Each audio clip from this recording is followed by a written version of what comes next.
Hello everyone, सम्पूर्णमा नमस्ते।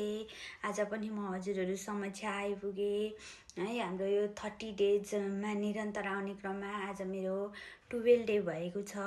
12 डेको आजको टपिक हो टाइम म्यानेजमेन्ट।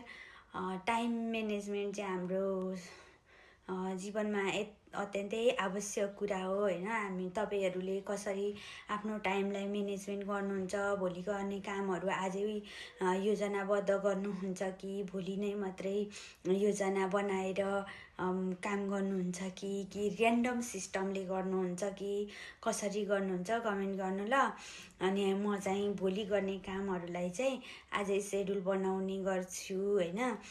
अनि भोलि चाहिँ कुन समयमा कुन काम गर्ने र हाम्रो बिजनेसलाई कति टाइम दिने, आफ्नो परिवारलाई कति टाइम दिने भन्ने कुराहरू हुन्छ। यो सबै काम चाहिँ हामीहरूले माइन्डमा सेट गरेर अगाडि बढ्यौँ भने सहज हुन्छ र संसारमा नि सबै सफल व्यक्तिहरू आफ्नो टाइमलाई चाहिँ एकदमै म्यानेज गरेर अगाडि बढ्छन् है। भोलि गर्ने कामहरू उनीहरूको पनि योजनाबद्ध भएर तयार भएको हुन्छ र हामीहरू सबैजनाले टाइम म्यानेजमेन्टमा चाहिँ ध्यान दिनुपर्ने हुन्छ है। हामीले सोसल मिडिया स्क्रोल गर्न थाल्यौँ भने हामीहरू टाइम बिताएको थाहै पाउँदैनौँ। त्यसो हामीहरूले चाहिँ एकदम टाइमको चाहिँ महत्त्व बुझेर अघि बढे हामी पक्कै पनि सफल हुन्छौँ ल।